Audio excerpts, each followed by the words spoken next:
Assalamualaikum warahmatullahi wabarakatuh.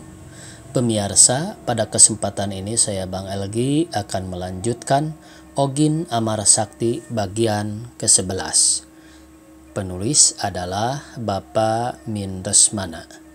Terima kasih kepada semua subscriber yang selalu setia mengikuti. Selamat mendengarkan. Surat dari Rayi sangat mengejutkan saya, kata Baginda Mahrup. Saya kira tak akan secepat ini. Dalam hal ini, saya mohon agar Kanda memaafkan tindakan saya. Hal itu disebabkan karena keadaan yang sudah mendesak. Dan diceritakanlah persoalan yang memusingkan Baginda selama ini. Dewi Bidayasari terlalu banyak yang melamar. Itulah pokok persoalannya. Diceritakan juga tentang Raden Amara Sakti yang melamar dengan mengirimkan utusan 3 ekor binatang yang sekarang menemani Dewi Bidayasari. Jadi ketiga binatang itu masih ada? Tanya Baginda Mahrup. Pikirannya melayang pada kejadian sekian tahun berselang. Benar, Kanda. Dan anehnya anak saya sangat menyayangi ketiga binatang itu. Mungkin karena anehnya, biarlah hal itu tidak jadi soal. Selanjutnya, bagaimana rencana Rayi? Sekalian anak kita dipersandingkan. Menurut perhitungan orang-orang Arif, dan juga sesuai dengan kehendak Rayi sendiri, Rayi bermaksud menuduhkan anak kita minggu depan. Alangkah anehnya. Kanda pun berpikir demikian. Lebih cepat, lebih baik. Bila Kanda telah setuju, senanglah hati saya. Sebelum persoalan ini selesai, saya tidak tentram lagi. Baiklah, minggu depan kita menikahkan anak-anak kita. Setelah ada ketentuan hari pernikahan, kesibukan di istana makin kentara. Pekerja-pekerja hilir mudik membereskan urusannya. Panggung-panggung untuk pertunjukan kesenian sudah berdiri beberapa buah. Berbagai rombongan kesenian yang telah mendapat berita untuk tampil dalam pesta pernikahan itu berlatih terus-menerus agar tidak memalukan dalam waktunya. Pangeran Sabang merasa sangat beruntung sebab pada akhirnya dialah yang akan mempersunting bintang mulkiah itu. Hanya Dewi Bidayasari yang setiap hari bermuram durja menyesali nasibnya meskipun ia telah menerima lamaran Raden Amara Sakti. Tetapi karena kekasihnya itu tak muncul-muncul, tentu akan gagalah segala rencananya. Dalam keadaan demikian, hanya ketiga binatang itulah yang jadi penghiburnya. Ogin yang berkata, takkan lama di Karangsari. Nyatanya belum muncul-muncul juga. Kenapa tuanmu tidak segera datang, Tandran? Keluh Dewi Bidayasari. Sabarlah Gusti, tuan hamba akan datang pada waktunya yang tepat. Bagaimana mungkin 3 hari lagi aku dinikahkan? Tentu dengan si Sabang cengeng itu. Jangan berkata demikian Gusti. Siapa tahu nanti Gusti tergila-gila olehnya. Memang betul, aku bisa jadi gila jika bersuamikan dia. Daun lebar, ranting tak tahan Gusti. Makhluk sabar, kekasih Tuhan. Sampai kapan aku harus bersabar? Salah-salah aku malah masuk kubur. Kalau Gusti selalu berpikir demikian, apa daya hamba, kata Tandran perlahan-lahan. Begitulah keadaan Dewi Bidayasari gelisah menanti orang yang tak kunjung datang. Orang yang dianggap juru selamatnya. Sehari sebelum pernikahan dilangsungkan, Baginda Mahrup berkumpul bersama bakal besannya, Dewi Arsawulan dan Dewi Nurhayat.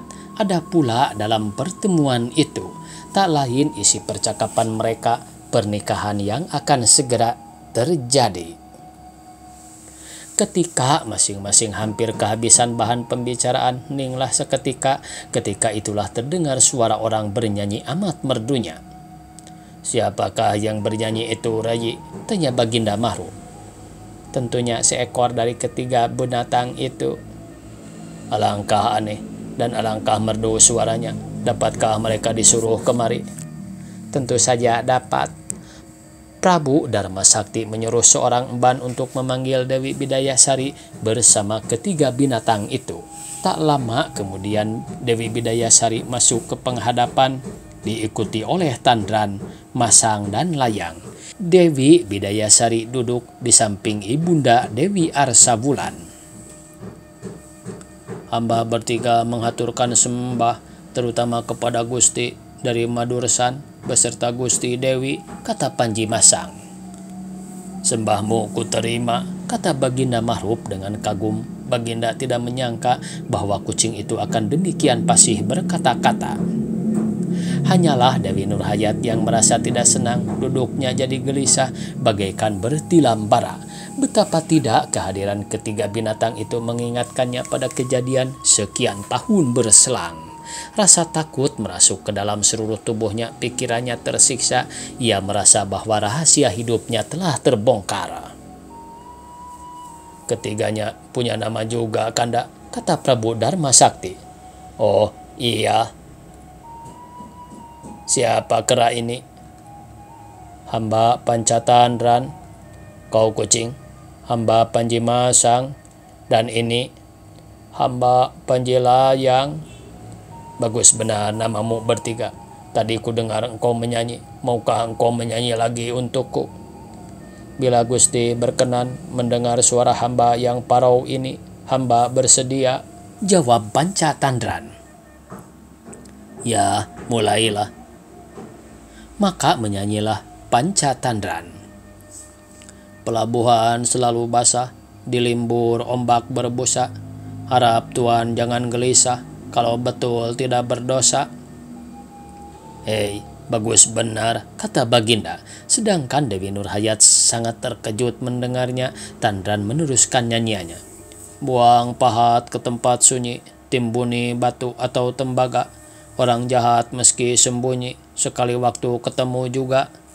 Benar, benar itu, Baginda Mahrup berkata dengan kagum. Sekarang giliran hamba, kata Panji Masang. Kalau Tuan pergi ke pasar, jangan lupa buah semangka. Kalau Tuan pergi pesiar, jangan lupa hutan denaka. Buah semangka amat sedapnya, apalagi tuk anak dara. Hutan denaka amat lebatnya, apalagi dekat penjara. Baginda kaget juga mendengar isi nyanyian itu, apalagi Dewi Nurhayat. Mungkinkah ketiga binatang ini, pikirnya. Belum lagi pertanyaan itu terjawab, Panji Layang sudah menyambung pula. Karena tahu hari Selasa pergi ke pasar membeli benang, karena tahu diri berdosa, hati berdebar tak bisa tenang. Hari Jumat, hari keramat, tukang bubur membawa gelas. Orang khianat akan selamat, orang jujur akan membalas. Benar-benar kalian mengagumkan, tak kusangka kalian sepandai itu. Siapakah nama tuanmu? Tanya Baginda pada akhirnya. Tuan hamba bernama Raden Amar Sakti. Dan ketika itulah masuk seorang penjaga memberitahukan kepada Baginda bahwa ada 2 orang tamu yang bermaksud menghadap. Tahukah engkau siapakah mereka? Hamba tidak mengenalnya, Gusti. Oh, baiklah, suruh mereka masuk. Tak seorang pun berkata-kata selama menanti tamu itu datang. Pertemuan amat sepinya. Dan ketika kedua tamu itu masuk, Baginda Mahrup tersentak dari duduknya karena heran, apalagi Dewi Nurhayat. Betapa tidak, meskipun sudah membayang wajah ketuaannya, sangatlah jelas buat Baginda bahwa tamu perempuan itu adalah Dewi Lasmaya. Hanya lelaki muda yang menyertainya tidak Baginda kenal. Prabu Dharma Sakti menyambut kedua tamu itu dengan hormatnya. Dewi Bidayasari tunduk kemalu-maluan meskipun sekali-kali matanya mencuri pandang ke arah kekasihnya. Alangkah gembiranya sang Dewi. Dan bersabdalah Prabu Dharma Sakti. Saya terkejut atas kedatangan Tuan berdua. Terlebih dulu saya perkenalkan bakal besan saya. Tak usahlah Tuan memperkenalkan mereka itu. Saya sudah mengenalnya. Ini si Mahrup dan ini si Nurhayat, kata Dewi Lasmaya menunjuk-nunjuk. Prabu Dharma Sakti sangat kaget melihat perilaku tamunya. Baginda menoleh kepada Baginda Mahrup yang tampak ketakutan. Siapakah Tuan hamba sebenarnya? Tanya Prabu Dharma Sakti. Saya bernama Lasmaya, datang dari negeri Malebah. Inilah Amar Sakti anak saya yang menyuruh Pancatandran dan adik-adiknya menyampaikan surat lamaran kemari. Sekarang saya ingin mengetahui jawaban Tuan. Diterimakah lamaran anak saya itu? Prabu Dharma Sakti menarik napas panjang saking bingungnya. Apakah yang mesti dikatakan? Akan diterima? Mana mungkin. Besok putrinya akan dinikahkan dengan Pangeran Sabang. Akan ditolak? Mustahil pula. Baginda ingat akan perjanjian ketika mengumumkan permintaan putrinya. Dan alangkah mengherankan kenapa tamu itu tampak sangat benci kepada bakal besanku, pikir Baginda dalam kebingungannya. Dewi Nurhayat ditatapnya tak berkedip seolah-olah akan ditelan dengan pandangannya, sedangkan Baginda Mahrub tampak sangat takut. Apakah gerangan sebabnya? Bagaimana Tuan? Ditolakkah lamaran anak saya? Berilah saya kata putus. Alangkah bingungnya Sang Prabu, apalagi ketika diingatnya bahwa Dewi Bidayasari telah menerima lamaran Amar Sakti, dan Baginda sendiri telah melihat orangnya, timbul pula rasa simpati. Alangkah memusingkan. Amat sulit bagi saya untuk mengambil keputusan, kata Sang Prabu akhirnya. Saya mengerti kesulitan Tuan. Anak Tuan akan dinikahkan dengan anak si Nurhayat, bukan? Sekarang begini saja, mari kita undi hal ini dalam suatu perkelahian. Bila saya kalah, biarlah Amar Sakti tak jadi menikah. Tetapi sebaliknya, bila si Nurhayat kalah, si Mahrub dan si Sabang harus segera pulang. Prabu Dharma Sakti terkejut mendengar tantangan tamunya itu. Tuan Putri, jangan terburu nafsu. Bermusuhan tidaklah baik. Si Nurhayat telah sejak dulu memusuhi saya. Tuan harus tahu hal itu. Ketika saya melahirkan Amar Sakti, mata saya direkat, telinga saya disumbat, lalu bayi saya dibuang ke laut, dan sebagai gantinya dipilih ketiga binatang itu, kera, kucing, dan tiung. Tapi Tuhan Maha Adil, saya masih hidup dan anak saya selamat. Padahal saya pernah dipenjara di hutan Denaka atas perintah si Mahrub. Jadi Tuan harus tahu, Amar Sakti adalah anak saya dari si Mahrub, bapak kejam yang harus dimusnahkan itu. Prabu Dharma Sakti terkejut mendengar penuturan itu, begitu pula Baginda Mahrub, Dewi Arsawulan, dan Dewi Bidayasari. Dewi Nurhayat pucat pasi ketakutan dan amat malu, tak seorang pun berkata-kata. Tiba-tiba Dewi Lasmaya bangkit dari duduknya dan menghampiri Dewi Nurhayat dengan sikap menantang. Diseretnya Dewi Nurhayat seraya katanya, "Ayo Nurhayat, kumpulkan segala kekuatanmu. Boleh kau kawinkan si Sabang jika kau berhasil melangkahi mayatku." Maka keluarlah Dewi Lasmaya menyeret Dewi Nurhayat, sekalian hadirin mengikutinya tanpa dapat berbuat apa-apa. Setibanya di halaman istana terjadilah perkelahian yang hebat antara Dewi Lasmaya dengan Dewi Nurhayat. Tak seorang pun dapat merelai. Kadang-kadang perkelahian itu menegangkan, tapi kadang-kadang juga menggelikan. Maklumlah perkelahian wanita, saling renggut rambut, saling gigit, dan saling tarik pakaian. Tapi amat jelas Dewi Nurhayat selalu terdesak. Hal ini menyebabkan Pangeran Sabang yang ikut menyaksikan menjadi panas hati. Didekatinya Dewi Lasmaya akan disergap dari belakang, tetapi baru saja tangannya bergerak akan membantu ibunya, tamparan ekor tandran telah mengenai dadanya sehingga ia terhuyung-huyung. Maka terjadilah dua pergumulan, yaitu antara Dewi Nurhayat dengan Dewi Lasmaya dan Pangeran Sabang dengan ketiga binatang itu. Seluruh penghuni istana menonton perkelahian itu. Mereka meninggalkan pekerjaan masing-masing. Telah mendengar jerit dan teriak mereka yang berkelahi. Dewi Nurhayat tampak amat lesu dan berkali-kali terpental amat jauhnya. Ketika Dewi Nurhayat sudah kehabisan tenaga, ia disergap oleh lawannya. Tanpa kesukaran, Dewi Lasmaya melemparkan tubuh Dewi Nurhayat dan jatuh menimpa anaknya sendiri yang juga sudah sangat letih. Pangeran Sabang tertindih tubuh ibunya sendiri. Keduanya tidak bergerak lagi. Ibu dan anaknya meninggal saat itu juga.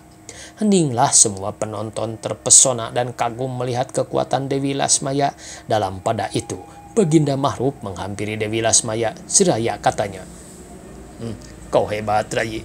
Tak kukira Nurhayat sekejam itu." "Aku bukan rayimu," jawab Dewi Lasmaya ketus.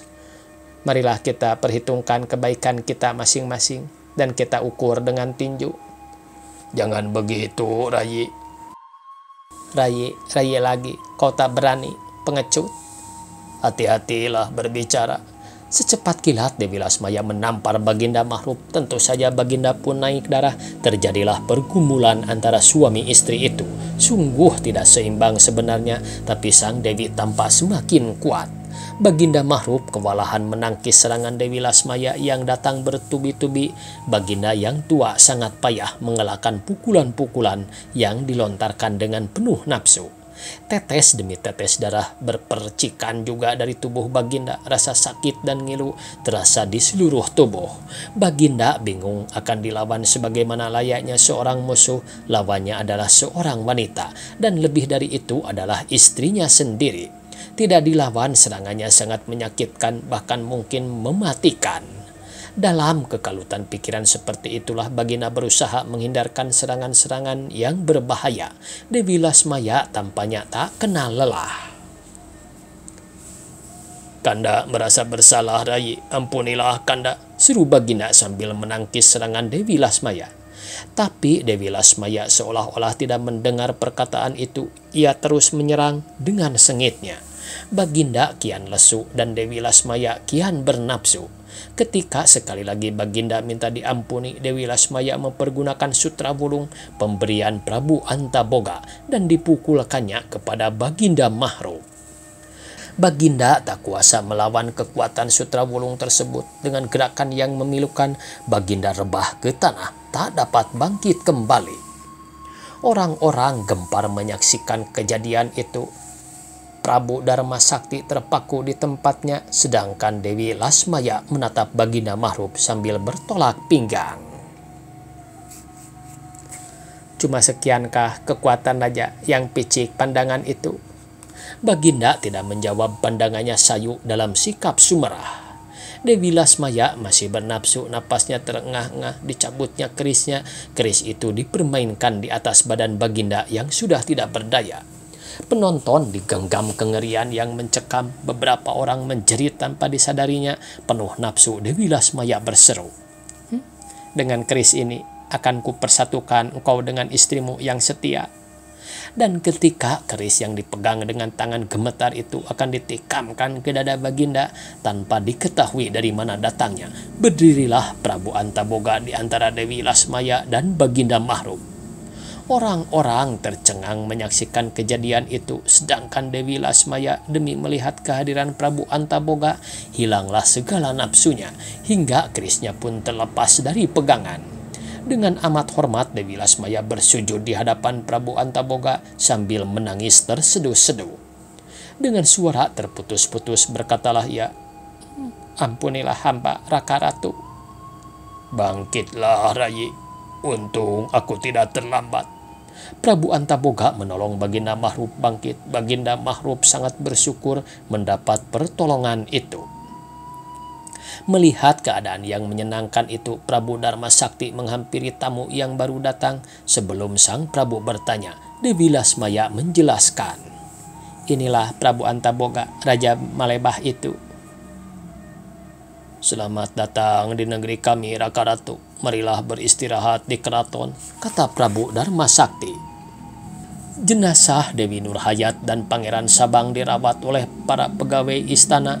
Ketiga raja masuk ke dalam keraton bersama Dewi Lasmaya dan Dewi Arsawulan. "Untunglah Raka Ratu segera datang. Kalau tidak," Prabu Dharma Sakti mengutarakan kegembiraannya, "sebelum pergi kemari, Dewi Lasmaya telah dinasihati agar dapat menahan nafsu. Akan tetapi kenangan pahit dari apa yang pernah dialaminya menjadikannya gelap mata, sehingga terpaksa mengambil korban. Tetapi ketahuilah, korban itu selalu orang-orang yang berdosa. Dan Rai sendiri," sabda Baginda sambil melirik kepada Baginda Mahrub, "haruslah mengakui kesalahan Rai, walaupun mungkin kesalahan yang tidak disadari. Sebagai seorang raja, Yai terlalu kurang periksa, tidak menyelidiki sesuatu dengan seksama. Akhirnya hampir saja mencelakakan Rai sendiri." Waktunya habis pemirsa, dicukupkan sekian. Wassalamualaikum warahmatullahi wabarakatuh.